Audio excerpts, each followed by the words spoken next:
ఈ వీడియోలోని అంశం యేసయ్య ప్రభువు బోధనలలో మరియు బైబిల్ నుండి పాఠాలలో ఆసక్తి ఉన్నవారి కోసం ఉద్దేశించబడినది.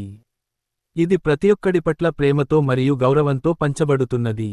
ఇతర మతస్థుల భావాలను దెబ్బతీయడం లేదా బాధించాలనే ఉద్దేశం లేదు. ప్రతివారిని ఓపెన్ హార్ట్తో వీక్షించమని మరియు పాల్గొనమని ఆహ్వానిస్తున్నాము. Content of this video is intended for those interested in the teachings of Jesus Christ and the lessons from the Bible. It is shared with love and respect for all people and is not meant to offend or hurt the sentiments of individuals of other faiths.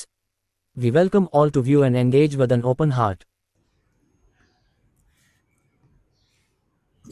దయాకరికరింగల మా పరమ తండ్రి,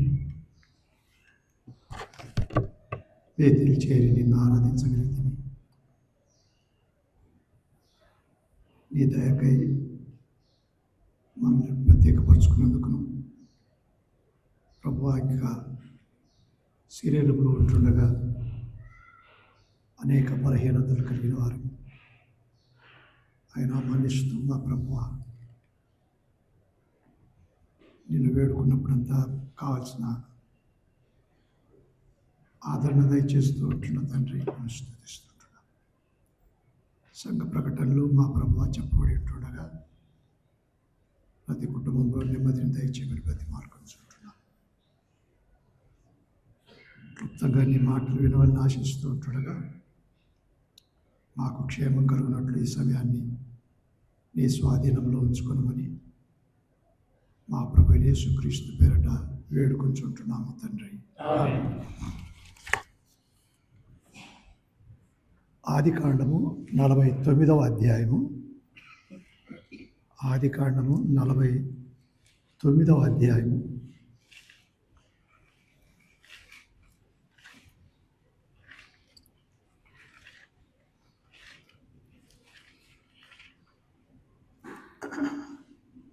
యాకోబు తన కుమారులను పిలిపించి ఇట్లా నేను,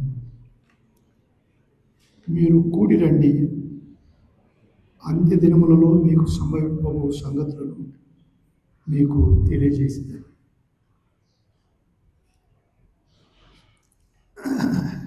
ఇలాగే వస్తూ మరలా ఈ మాటలు మనం ఒక ఇద్దరు లేక ముగ్గురు వ్యక్తుల గురించి మాత్రమే చూసుకుందాము. దీని పోలిక ఎలాగూ ఉంది అంటే, పలుమార్లు ఈ అధ్యాయం చదువుకుంటే యాకోబు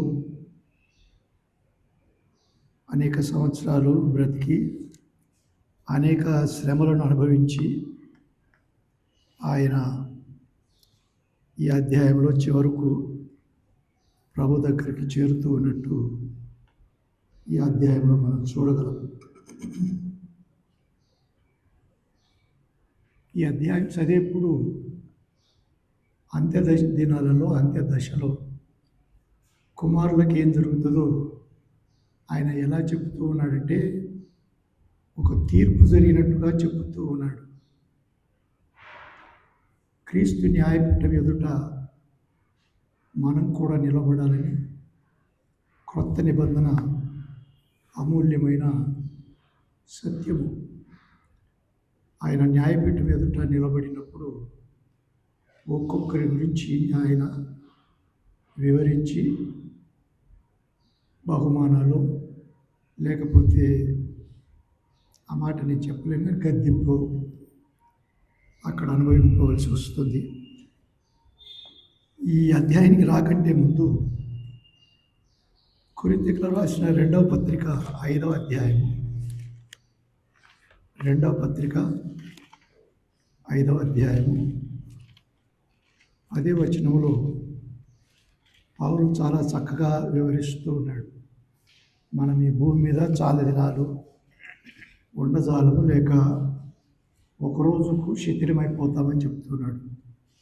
తుదక ఆయన ఏమంటూ ఉన్నాడంటే, 8-9 వచనాల్లో ముందు, ఇట్లు ధైర్యము కలిగి దేహమును విడిచిపెట్టి ప్రభువునొద్ద నివసించుటకు ఇష్టపడుచున్నాము.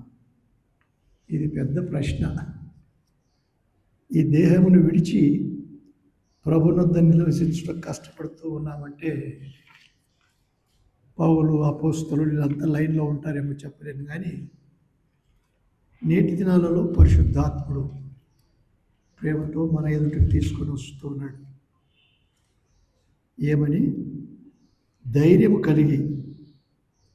పైన చెప్తూ ఉన్నాడు ఎలాగూ ఈ దేహాన్ని విడిచిపెట్టవలసి ఉంటుందో అవన్నీ ఇప్పుడు నేను వాటిని ఎత్తను. కానీ 9వ వచనంలో అంటున్నాడు, కావున దేహమందున్నను దేహమును విడిచినను ఆయనకి ఇష్టలమై ఉండవలనని మిగులు అపేక్షించుతూ ఉన్నాము. ఈ 2 లక్షణాలను నిలబడి ఆలోచించినప్పుడు నా జీవితంలో అరుదుగా కనబడి కొంత దుఃఖపడినాను. కానీ ఆ ఎత్తుకు నివసించాలంటే చాలా కష్టం. ఒకవైపు ఈ లోకాన్ని పూర్తిగా విడిచిపెట్టాలి. కానీ అది సాధ్యమా అంటే పౌలే చెప్తూ ఉన్నాడు, అది సాధ్యం కాదు. లేక యేసుక్రీస్తు ప్రభువే అన్నాడు, వీని లోకంలో నుండి తీసివేయమని నేను అడగట్లేదు తండ్రి అన్నాడు. సరే, ఆ మాటలకు తర్వాత వద్దాము. 10వ వచనంలో చాలా తేటగా అంటూ ఉన్నాడు, ఇలాగ ఇష్టపడుచు ఉన్నాము, అపేక్షించుచున్నామని చెప్పిన పౌలు ఎందుకు అని చెప్తున్నాడు.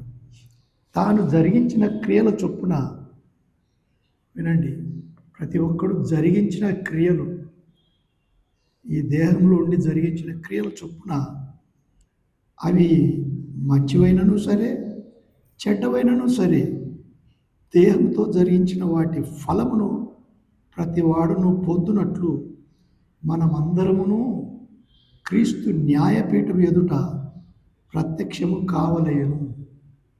ఇది ఒక గురి, లేక ఇది ఒక ఎదురు చూపంటారే, అలా పౌలు చెప్తున్నాడు.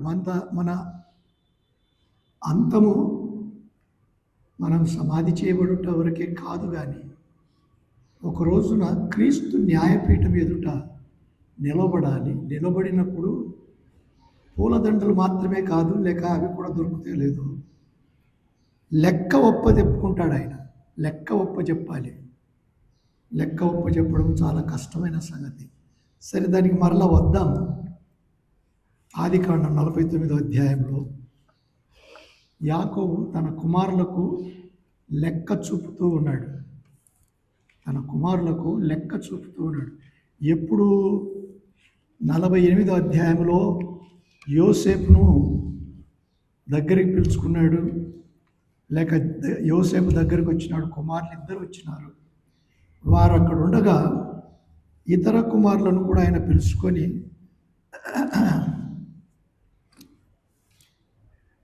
ఆయన చెప్పవలసిన మాటలు చాలా ఆశీర్వాదకరమనండి, హెచ్చరికనండి, జరగబోయే సంగతులను ఆయన తేటపరుస్తున్నాడు.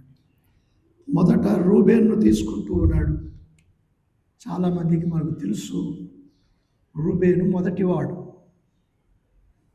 యాకోబు తన అన్నయ్య అయిన ఏశావుతో గొడవ పడటం బట్టి, లేక పోరాడటం బట్టి తల్లి చేత నడిపింపబడి పద్దనరాముకు మామ దగ్గరికి ఎంతో బాధలో వెళుతూ ఉన్నాడు. ఒక కర్ర మాత్రమే తీసుకొని వెళ్తూ ఉన్నాడు. అక్కడ కొలువు లేక గాసమనండి పని చేసి, లాబాను చాలా యుక్తిపరుడు.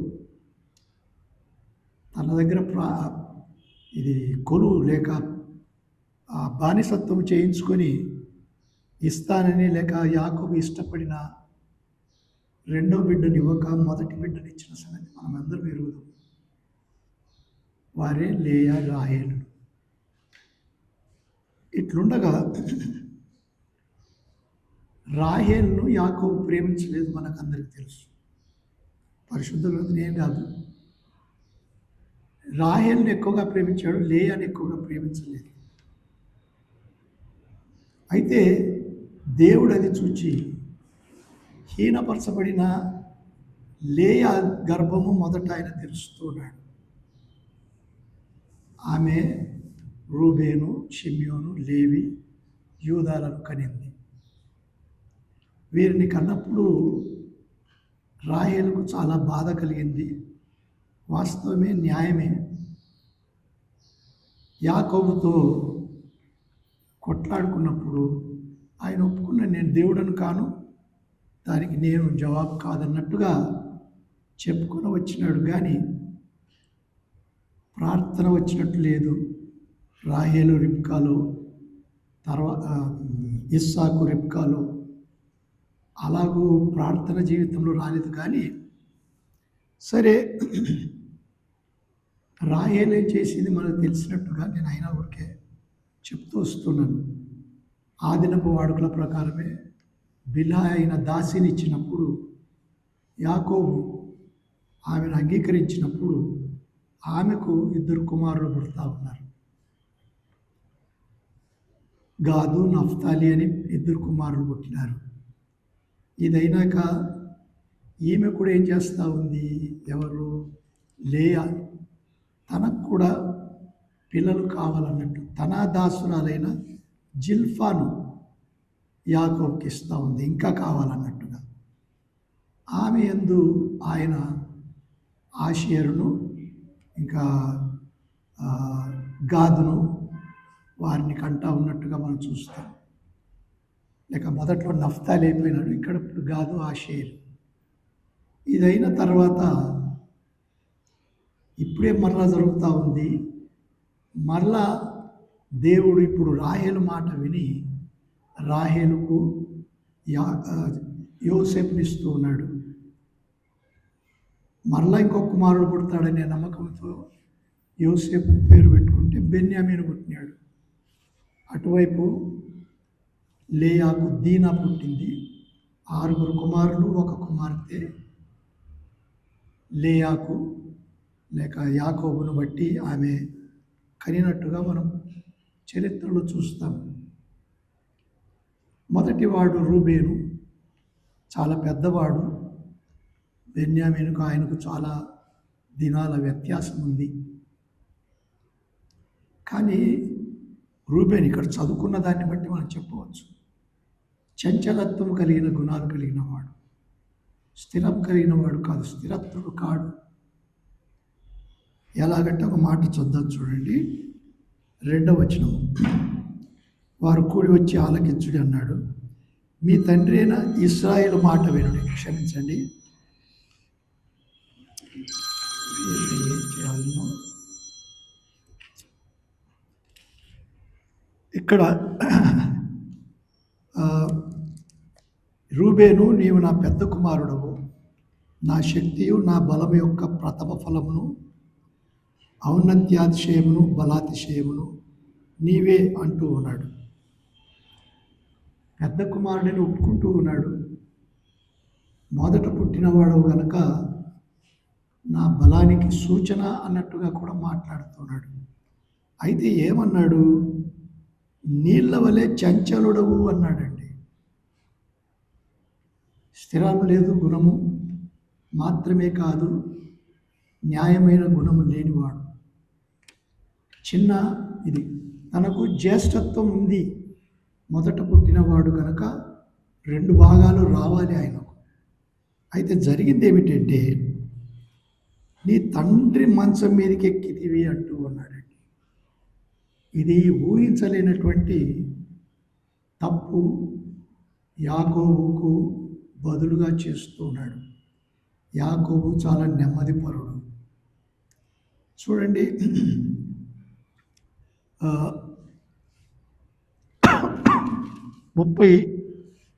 ద్వితీయోపదేశకాండము 33వ అధ్యాయం, 33వ అధ్యాయము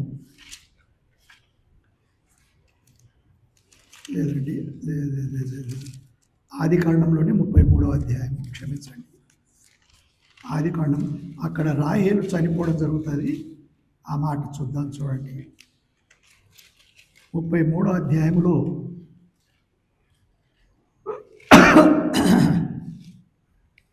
ఆయన దేవుడితో పోరాడినట్టుగా కూడా చూస్తూ ఉన్నాము.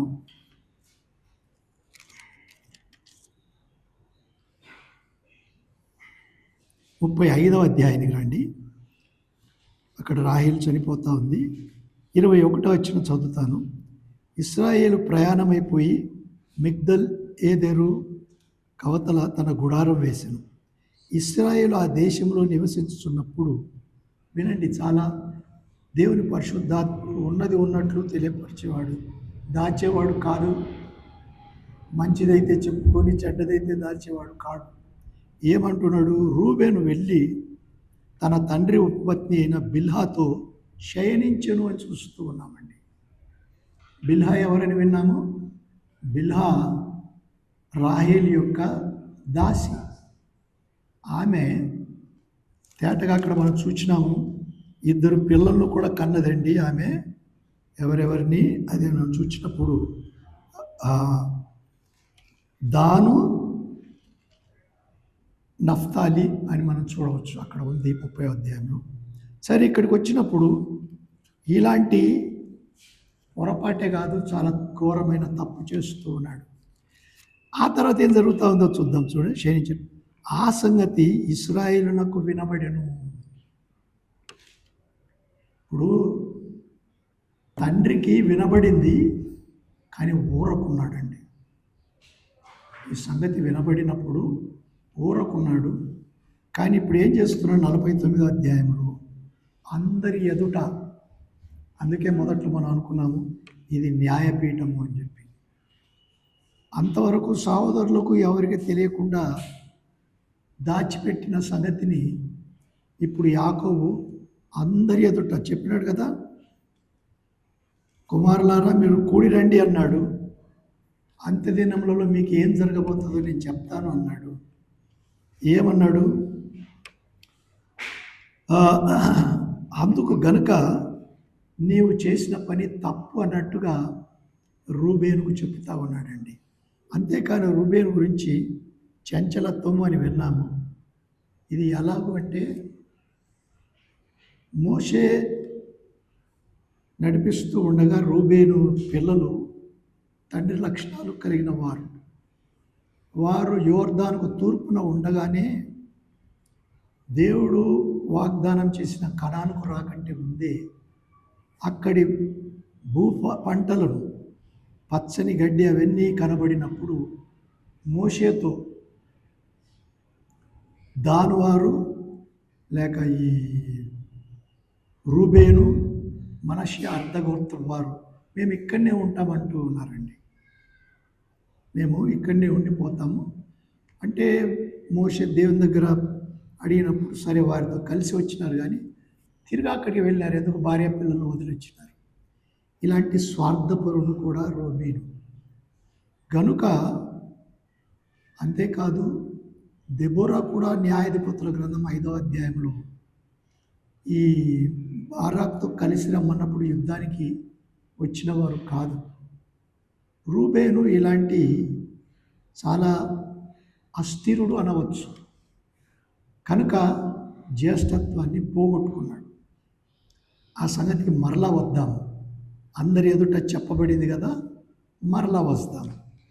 సరే, దానికంటే ఇప్పుడు షిమ్యోను, లేయాల దగ్గరికి వెళ్ళకంటే ముందు యూదా కొరకు వెళ్దాం. 8వ వచనంలో, యూదా, నీ సహోదరులు నిన్ను స్తుతించెదరు,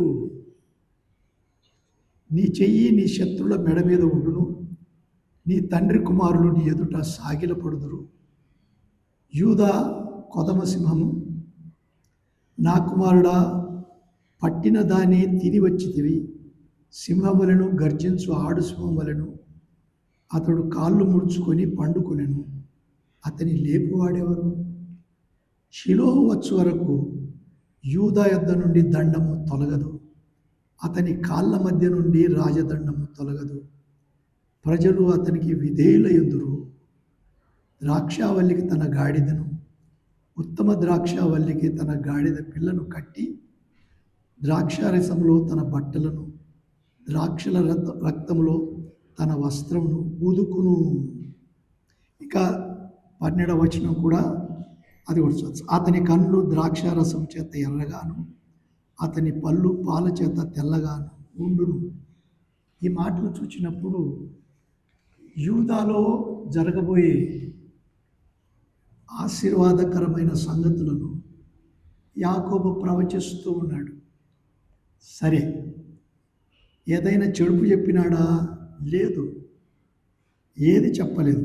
కానీ 38వ అధ్యాయానికి మనం వెళ్తే ఆదికాండంలో యూదా కూడా తెలిసో తెలియకనో అందామా, కానీ తెలిసే చేసినట్టుగా కనపడుతుంది. ఎలాగో అది మనలో కొందరికి తెలిసి ఉంటుంది. ఎలాగంటే తామారు తన కోడలు, కానీ జ్యేష్ఠ కుమారుడు చనిపోయినప్పుడు ఆ మాటలు కూడా చద్దాం చూడండి. 6వ వచనంలో యూదా తన జ్యేష్ఠ కుమారుడైన ఏరునకు తామారును దానిని పెళ్లి చేసినాడు. యూదా జ్యేష్ఠ కుమారుడైన ఏరు యెహోవా దృష్టికి చెడ్డవాడు. ఇతడు ఎవడు? యూదా కుమారుడు, యాకోబు మనమడు. అయితే గనుక యెహోవా అతన్ని చంపాను. సరే, అప్పుడు యూదా ఓనానుతో ఆ దినాల ప్రకారం తమ్ముడు ఎవరున్నారో తమ్మునికి ఆమెను భార్యగా ఇవ్వాలి. ఓనానుతో నీ అన్న భార్య వద్దకు వెళ్ళి మరిది దర్భము జరిగించి నీ అన్నకు సంతానం కలగజేయమని చెప్పారు. ఆ దినానంలో ఆ సంతానము ఈ జ్యేష్ఠ కుమారుడైన ఏరుకు చెందుతుంది. కనుక అతడు ఏం చేసినాడు? సరే, 9వ వచనం, ఓనాను ఆ సంతానము తనది కానేరదని ఎరిగి ఆమెతో పోయినప్పుడు తన అన్నకు సంతానము కలగజేయకుండునట్లు తన రేతస్సును నేలను విడిచెను. అతడు చేసినది యెహోవా దృష్టికి చెడ్డది గనుక ఆయన అతన్ని కూడా చంపెను. సరే, 11వ వచనం, అప్పుడు యూదా ఇతడు కూడా ఇతని అన్నలోలే చనిపోవునేమో అనుకొని నా కుమారుడైన షేల పెద్దవాడకు వరకు నీ తండ్రి ఇంట విధవరాలుగా ఉండుమని తన కోడలైన తామారుతో చెప్పాను. ఉద్దేశం ఏంటి? వీడు కూడా ఇద్దరిలాగానే చనిపోతాడేమో. వారు చెడ్డవారు కనుక నేను వివరించను. కుమారులు చెడ్డవారుగా ప్రవర్తించినందున దేవుడు చంపినాడని చెప్పుకొనక కారణం ఏదో వేరు పెట్టి న్యాయవంతురాలైన తామారు కనుకనే యేసుక్రీస్తు ప్రభువు ఆ వరుసలో వస్తాడండి. అవన్నీ నేను ఇప్పుడు వివరించను. కానీ యేసు ప్రభు కోరుకున్న వరుస కూడా ఆశ్చర్యకరమైన వరుస. అది తామారును వరుసలో తీసుకున్నాడు ఈ పెరెసు పగడు. అయితే ఇక్కడేం జరుగుతూ ఉన్నదంటే ఆమె అక్కడికి వెళ్ళింది. ఇక ఎక్కువ నేను చెప్పను. కానీ ఇతడు ఏం చేస్తూ ఉన్నాడు? సరే, ఆ మాట చదవాల్సి వస్తుందేమో. 14వ, అప్పుడు షేల పెద్దవాడైనప్పటికీ వాడనైనప్పటికీ తాను అతనికి ఇయ్యబడుకున్నట చూచి. ఎవరు చూచినారు? తామారు చూచింది. ఆ దినపు యొక్క ఏర్పాట్లనండి, న్యాయమైన ఏర్పాటు. తండ్రి ఇక్కడ న్యాయంగా ప్రవర్తించడం లేదు కనుక ఏం జరిగింది? ముసుగు వేసుకుని శరీరం అంతా కప్పుకొని తిమ్నాతనకు పోవు మార్గంలో నుండి ఏనాయిము ద్వారమున కూర్చుండి యూదా ఆమెను చూచి ఆమె తన ముఖము కప్పుకొనినందున వేశ్య అనుకొని ఆ మార్గమున ఆమె దగ్గరకు పోయి ఆమె తన కోడలని తెలియక నీతో పోయేదను రమ్మని చెప్పాను. సరే, ఆ సంగతులన్నీ ఎక్కువ ఆలోచన చేయనక్కర్లేదు. కానీ ఇతడు వేశ్య సంబంధం కూడా కలిగిన వ్యక్తిగా యూదాను చూడవచ్చు. యాకోబు జీవితంలో అలాంటిది మనం వినము. ఇస్సాకు జీవితంలో అస్సలు వినము. కానీ యూదాను గురించి పరిశుద్ధాత్ముడు ఎత్తి వ్రాస్తూ ఉన్నాడండి. రూబేను ఉపపత్ని బిల్హాను ఆమెను చెరుపుతూ ఉన్నట్టుగా చూస్తూ ఉన్నాము. ఇతడు ఇలాగ ప్రవర్తిస్తున్నాడు. ఒకే ఇంటిలో వీరు యాకోబు కుమారులు. చూస్తే రూబేను యూదా ఇద్దరు లేయా బిడ్డలే. సరే, ఇప్పుడు ఏం జరిగింది?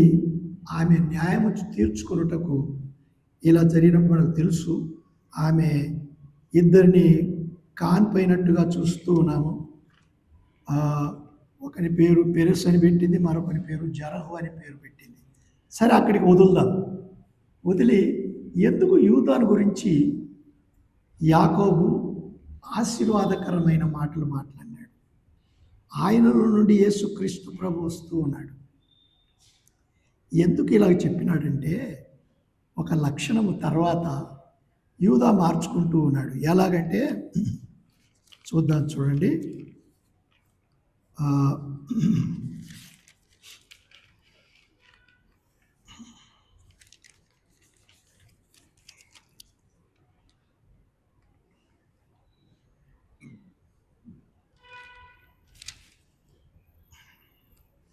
వీరికి కరువు వచ్చినప్పుడు యోసేపు అక్కడ మంచి రాజు అయినాడు. రాజు అయినప్పుడు వీరిని తండ్రి మేము వెళ్ళి వస్తామన్నప్పుడు అక్కడికి వెళ్ళినారు. వీరు పట్టబడినారు. అక్కడ కొన్ని విషయాలు నేను చదువుతాను.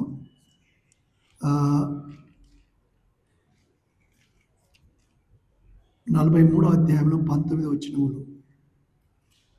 19వ వచనం. వారు యోసేపు గృహ నిర్వాహి వద్దకు వచ్చి ఇంటి ద్వారం అతనితో మాట్లాడి, అయ్యా, ఒక మనవి, మొదట మేము ఆహారం కొనుటకే వచ్చిన వారం. అయితే మేము దిగిన చోటికి వచ్చి మా గోనెలు విప్పినప్పుడు ఇదిగో మా రూకల తూనికకు సరిగా ఎవరి రూకలు వారి గోనెమూతిలో ఉండెను. అవి చేత పట్టుకొని వచ్చినామని వారు మాట్లాడుతూ ఉన్నారు. సరే, ఇంకొక మాట చూద్దాం, చూడండి.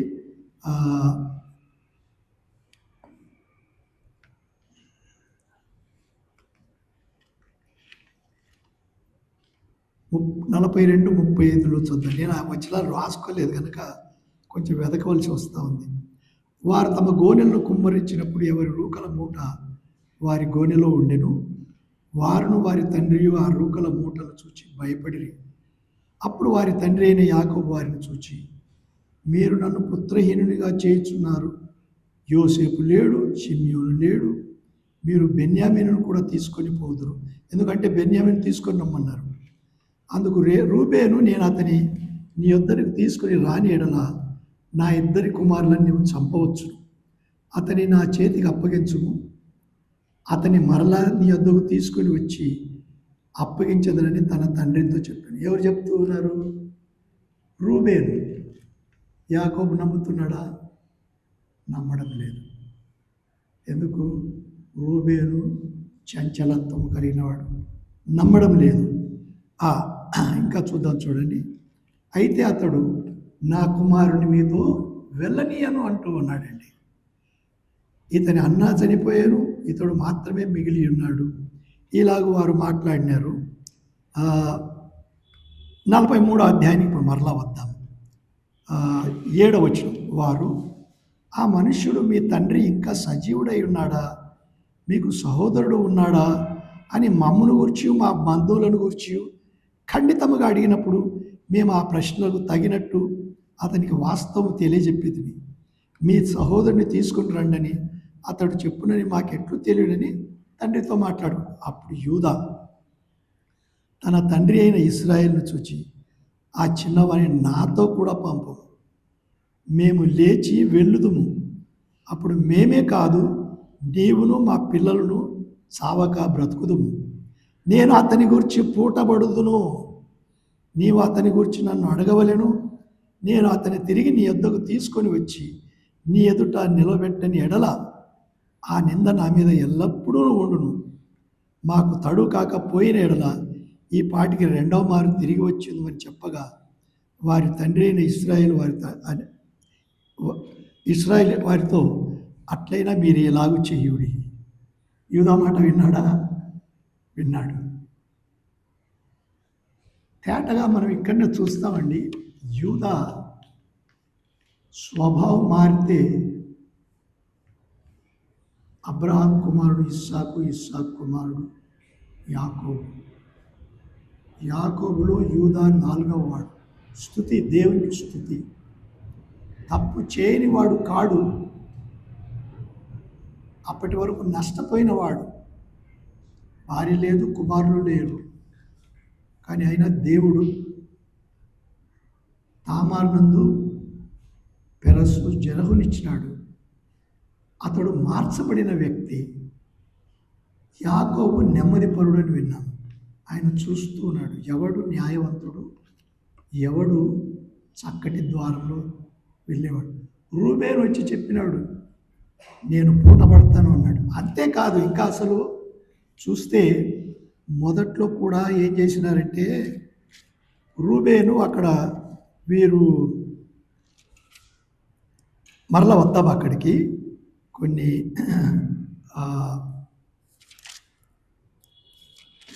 37వ అధ్యాయానికి వస్తే, యోసేపును పట్టుకొని చంపాలని చూస్తూ ఉన్నారు. ఎందుకు? అసూయ ఎందుకు? తండ్రి యాకోబుని ఎక్కువగా ప్రేమిస్తూ ఉన్నాడు, రాహేలును ఎక్కువగా ప్రేమించినాడు. రాహేలు చాలా సంవత్సరాలకు యోసేపు పుట్టినవాడు మాత్రమే కాక 37వ అధ్యాయం ప్రారంభంలో 17 సంవత్సరాల వాడైన యోసేపు మంచి లక్షణాలు కలిగినవాడు. తన అన్నల చెడ్డ స్వభావాన్ని లేక ప్రవర్తన వచ్చి చెప్పేవాడు. యాకోబుకు చాలా నచ్చిన కనుక మంచి అంగి కుట్టించినాడండి. అంగి కుట్టిస్తే ఇక వాడిని చంపాలని అనుకున్నారు. అనుకున్నప్పుడు రూబేను అప్పుడు అడ్డం వచ్చినాడు. అక్కడ కూడా చూద్దాం 22వ వచనం. ఎట్లనగా రూబేను అతని తండ్రికి అతని అప్పగించుటకై వారి చేతులలో పడకుండా అతని విడపింప తలచి, రక్తము చిందింపకుడి, అతనికి హాని ఏమీ చేయక అడవిలోనున్న ఈ గుంటలో అతని పడద్రోయుడని వారితో చెప్పాను. ఇవన్నీ 17 ఏళ్ళ యోసేపు తేటగా చూస్తూ ఉన్నాడు, వాళ్ళ అన్నల పరిస్థితులు కూడా. సరే, తర్వాత ఏం జరిగింది? యోసేపు తన సహోదరుల యొద్దకు వచ్చినప్పుడు వారు యోసేపు అంగిని అతని తొడుక్కుని ఉండిన ఆ విచిత్రమైన నీళ్లుటంగిని తీసివేసి అతని పట్టుకొని ఆ గుంటలో పడద్రోసిరి. ఆ గుంట వట్టిది, అందులో నీళ్లు లేవు. వారు భోజనం చేయ కూర్చుండి కనులెత్తి చూడగా ఐగుప్తులకు తీసుకొని పోవుటకు గుగ్గిలము మస్తకియు బోలమును మోయిచున్న ఒంటెలతో ఇష్మాయేలులైన మార్గస్థులు గిలాదు నుండి వచ్చుచుండిరి. వీళ్ళు గుంటలు ఎందుకు తోసివేసినారు? అరే, మన మీద చంపాలా, వానికాయ వాడే చచ్చిపోతాడు. గుంటలు వేస్తే నీళ్ళు లేవు, ఏమి లేవు. 4 రోజులు బతుకుతాడు, 5 రోజులు బతుకుతాడు, వారం రోజుల అయిపోతుంది, ఎవ్వరికి తెలియదు అనుకున్నారు.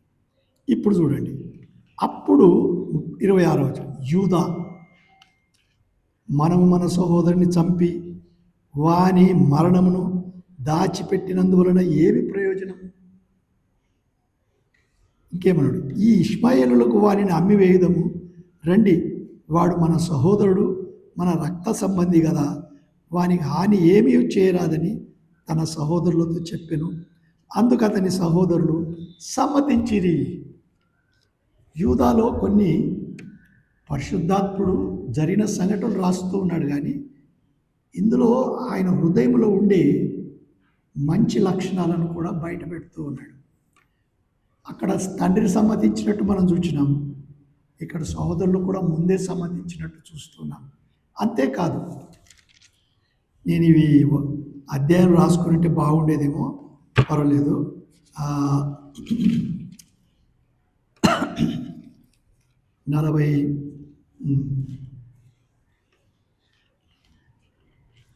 45వ అధ్యాయం చదువుకున్నాం కదా. సరే, ముందు షిమ్యోనును అక్కడ కట్టిపెట్టమన్నాడు యోసేపు. కారణము షిమ్యోను ఉగ్రవాది, ఆ సంగతి కూడా వద్దాము. కానీ ముందు ఇంకొక మాట యూదా సంగతి మనం చూద్దాము. ఎలాగూ యోసేపు దగ్గర కూడా ఆయన మాట్లాడుతూ ఉన్నాడు, మనం చూద్దాం.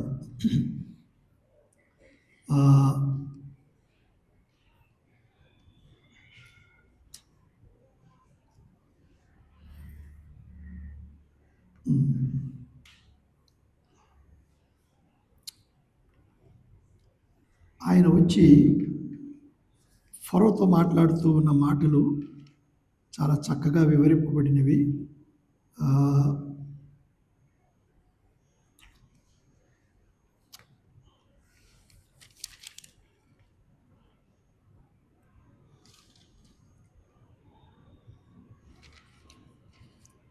ఎప్పుడైతే ఆయన మీరు బెన్యామీనుని ఇక్కడ ఉంచవాలని కోరినప్పుడు ఆ,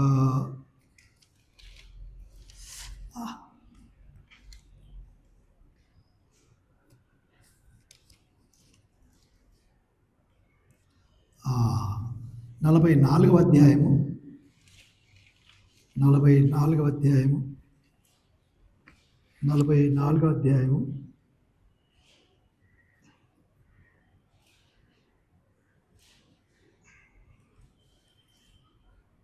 22 నుంచి చదువుతాను, నాకు కనబడడం లేదు, అయినా చదువుతాను. ఈ చిన్నవాడు తన తండ్రిని విడవలేడు, వాడు తన తండ్రిని విడిచిన ఎడల వాని తండ్రి చనిపోవునని ఏలిన వానితో చెప్పితిమి. అందుకు తమరు, మీ తమ్ముడు మీతో రాని ఎడల మీరు మరలా నా ముఖము చూడకూడదని తమ దాసులతో చెప్పితిరి.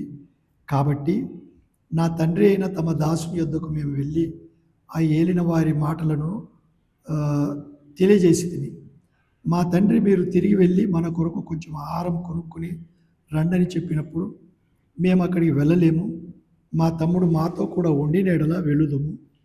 మా తమ్ముడు మాతో ఉంటేనే కానీ ఆ మనుషుని ముఖము చూడలేమని చెప్పేది. అందుకు తమ దాసుడైన నా తండ్రి యోసేపుతో మాట్లాడుతున్నాడు, నా భార్య నాకిద్దరిని కనని మీరు ఎరుగుదురు. వారిలో ఒకడు నా యొద్ద నుండి వెళ్ళిపోయాను, అతడు నిశ్చయంగా దుష్టమృగముల చేత చీల్చబడిన అనుకుంటుని. అప్పటి నుండి అతడు నాకు కనబడలేదు. మీరు నా ఎదుట నుండి ఇతని తీసుకొని పోయిన తర్వాత ఇతనికి హాని సంభవించిన ఎడల నెరసిన వెంట్రుకలు గల నన్ను మృతుల లోకంలోనికి దుఃఖంతో దిగిపోనట్లు చేదురని మాతో చెప్పాను. కావున తమ దాసుడైన నా తండ్రి యొద్దకు నేను వెళ్ళినప్పుడు ఈ చిన్నవాడు మా యొద్ద లేని ఎడల అతని ప్రాణం ఇతని ప్రాణంతో వెనవేసుకొని ఉన్నది కనుక ఈ చిన్నవాడు మా యొద్దకు లేకపోవడం అతడు చూడగానే చనిపోవును.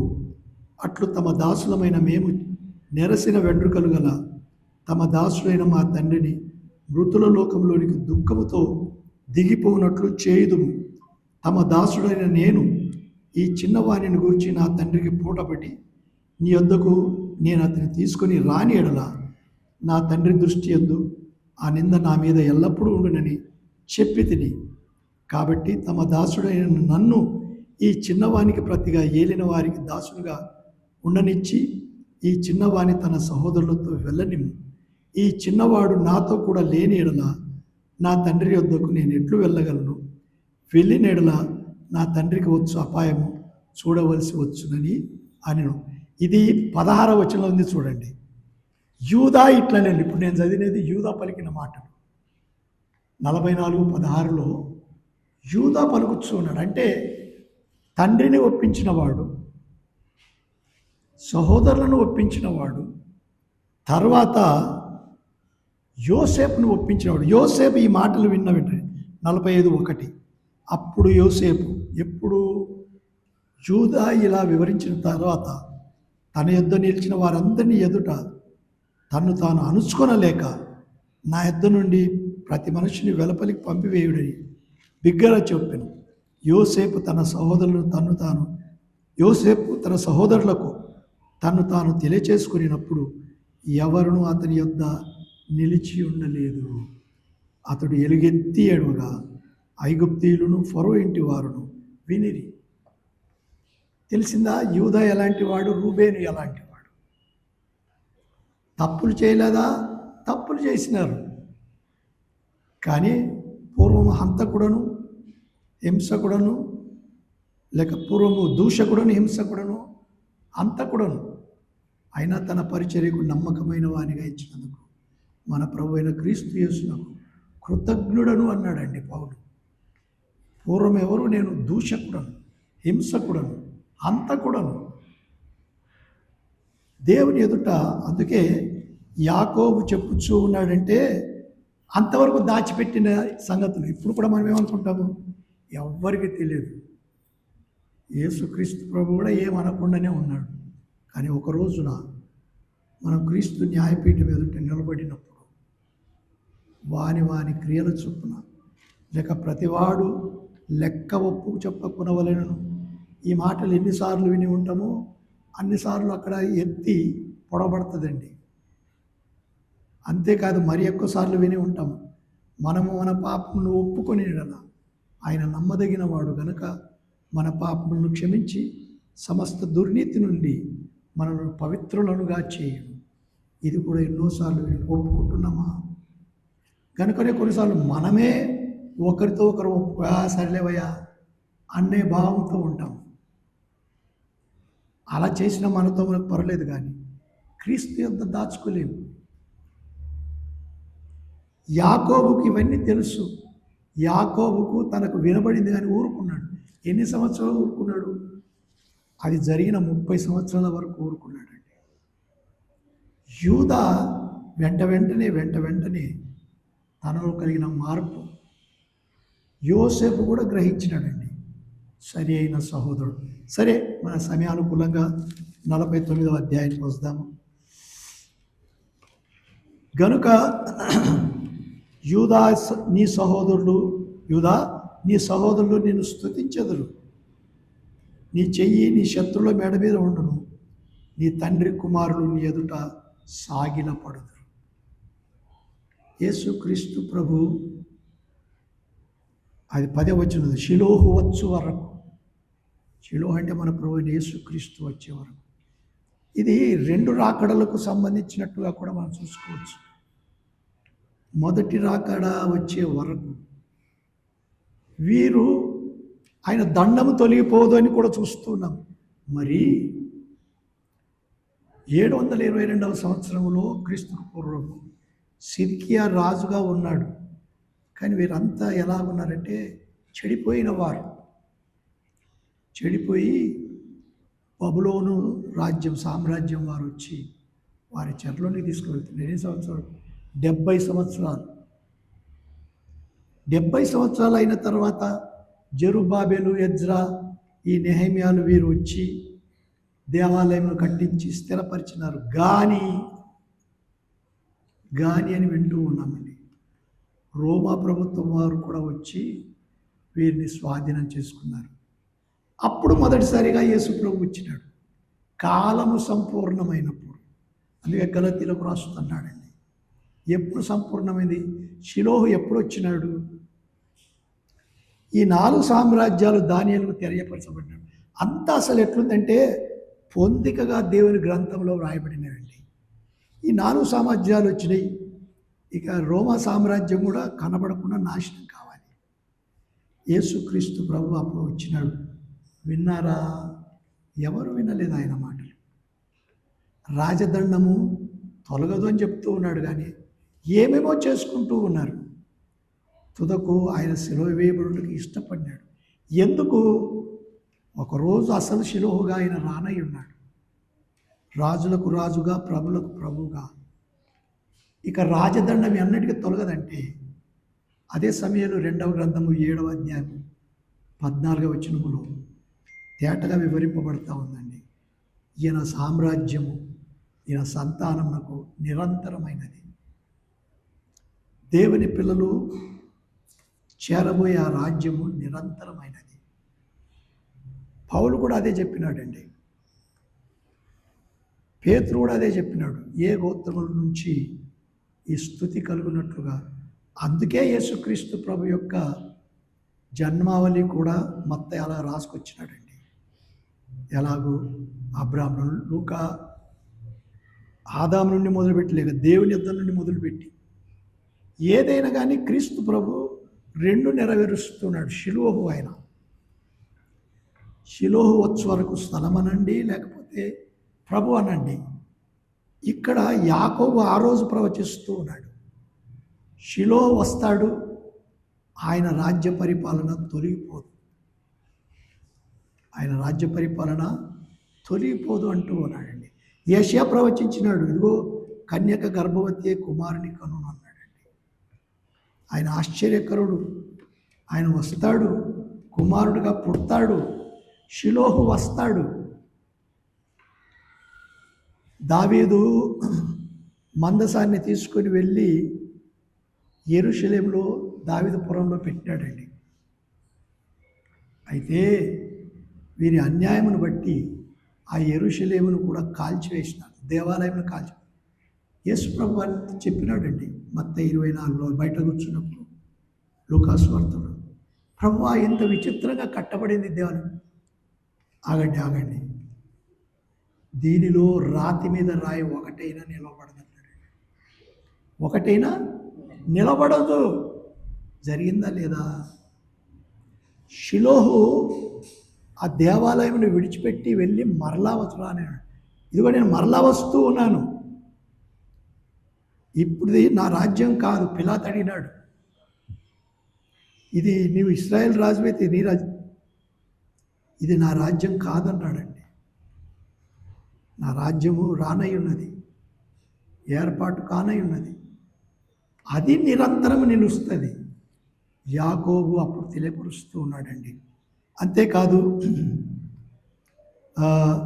నీ తండ్రి కుమారుని ఎదుట సాగిల పడుదురని చూస్తూ అందరూ ఇశ్రాయేలీలే కాదు, లోకమంతటా విశ్వాసులు యేసు ప్రభు ప్రియట ప్రతివాని మోకాలు వంగబడాలి. పరలోకమందును భూమి యందును భూమి క్రిందను ప్రతివాని మోకాలు వంగునట్లును తండ్రి అయిన దేవుని మహిమార్థమే యేసు ప్రభు అని నీ నోటితో ఒప్పుకొనున్నట్లును ఆయన నామమును దేవుడు అధికముగా హెచ్చించినాడండి. గనుకనే అందరూ సాగిల పడతారు. యెషయా గ్రంథంలో అదే చూస్తూ ఉన్నాము. 2వ అధ్యాయంలో అందరూ సాగిల పడతారు. ఎక్కడెక్కడి నుండో వస్తారండి దేవాలయానికి. యెరూషలేములో అప్పుడు ఆసీనుడై ఉన్నప్పుడు వస్తారని ఇవన్నీ జరగనే ఉన్నాయి. దేవుని ప్రణాళికలు ఎట్లున్నాయంటే, మనం ఇప్పుడు రేపు దేవుడు వచ్చాడన్నప్పుడు పుట్టలేదండి. ఆయన ఆశ్చర్యం లేక ఆయన రాకంటే ముందుగా పుట్టలేదు. మనం ఎరగము. మన తల్లిదండ్రులు ఉండి ఉండొచ్చు, లేదనలేము. ఇవన్నీ ఆశ్చర్య కార్యాలు. ఇప్పుడు పరిశుద్ధాత్ముడు యేసు ప్రభు కాలము పరిపూర్ణమైనప్పుడు వచ్చాను అని చెప్పి మనకు వివరిస్తూ ఉన్నాడు. యాకోబు ఆ రోజు చెప్పిన మాటలు మనకు వివరిస్తూ ఉన్నాడు. సరే, 10 నిమిషాలు మాత్రమే ఉంది, ఇంకా దాని మీద నేను ఎక్కువ ఒక మాట మాత్రం చూద్దాము. 20 వచనం చదువుతాను. మధ్యలోటి ప్రభు చిత్తమైతే తర్వాత చూద్దాము. చాలా మంచి భాగం అనిపించింది నాకు. నేను చదువుకొని ప్రార్థన చేసుకునేటప్పుడు చాలా నెమ్మదిగా ఉండింది. శరీరంలో కొన్నిసార్లు ఆవేశం ఇవన్నీ వస్తాయి, కానీ ఇవి చదువుకున్నప్పుడు ప్రభువా వట్టివాడని ఆయన క్షమించు. ఇక్కడ చూస్తున్నాము 20 వచనంలో, ఆషేరునొద్ద శ్రేష్టమైన ఆహారం కలదు, రాజులకు తగిన మధుర పదార్థములను అతడి. ఆషేరు ఎవరు? ఆషేరు లేయా యొక్క దాసురాలైన జిల్ఫా కుమారుడు. లేయాని ఎంత ఇష్టపడినాడండి యాకోబు అన్నట్టుగా అనుకున్నాడు. నేను ఊహిస్తున్నానండి. మొదటి రాత్రిలో, ఆ చీకటి రాత్రిలో ఆయన తెలియలేదు. ఉదయాన్నే లేచినప్పుడైనా సరే అనుకున్నాడా? పోయి మామతో వాదం పెట్టుకున్నాడండి. ఎవరిని నువ్వు నాకు ఇచ్చినేది? అతడు యుక్తిపరుడు కనుక, అరే మా ఇక్కడే సరే, అది మనకు తెలుసు, మనం విననక్కర్లేదు. కానీ లేయా యాకోబుకు ఇష్టురాలు కాదు అని తేటగా చెప్పొచ్చండి. జబ్బు కండ్లది ఏమేమో చెప్పుకొచ్చినాడండి.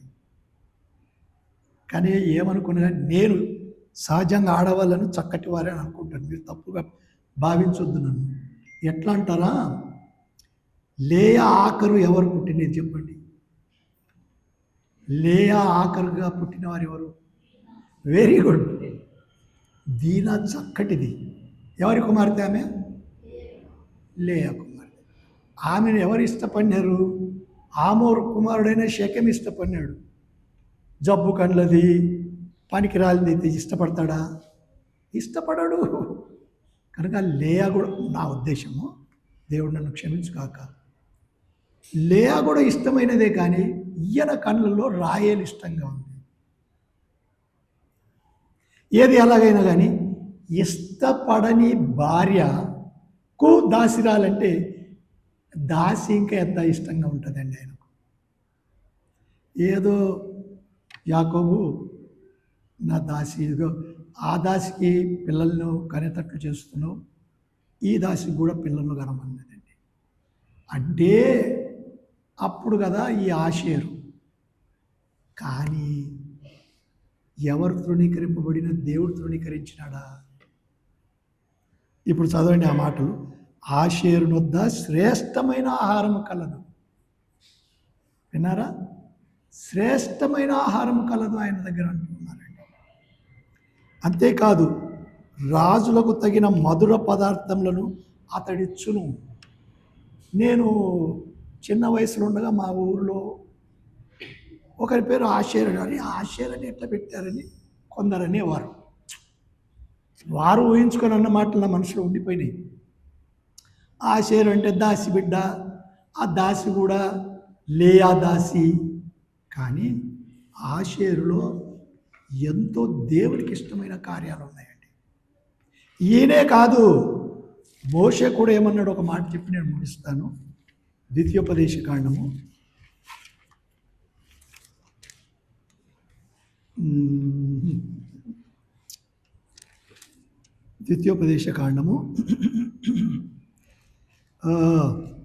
33వ అధ్యాయము 24వ వచనం గురించి చదువుదాము.